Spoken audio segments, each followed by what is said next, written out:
جناب Jio Express news کے ناظرین کو اپنے نیوز کاسٹر مجین حسین بلال کی طرف سے السلام علیکم۔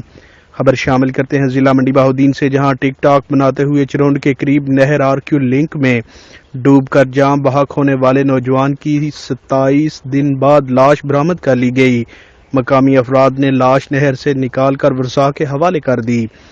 حسن ابدال سے پھالیا کے نواحی گاؤں بہت میں رشتہ داروں کے ہاں شادی کی تقریب میں شرکت کے لیے آنے والے 18 سالہ ابو بکر نے ٹک ٹاک ویڈیو بناتے ہوئے جیسے ہی چرونڈ کے مقام پر نہر RQ لنک میں چھلانگ لگائی تو گہرے پانی نے اسے دوبارہ باہر نکلنے کا موقع نہ دیا۔ 27 روز گزرنے کے بعد مورالا پل نہر کے قریب تیرتے ہوئے کپڑے دیکھ کر مقامی لوگوں نے لاش باہر نکال کر ورثاء کے حوالے کر دی۔ کیمرامین نوید افضل کے ساتھ رپورٹ میں Aqeel Ahmed Pomi, crime reporter Geo Express News پھالیا۔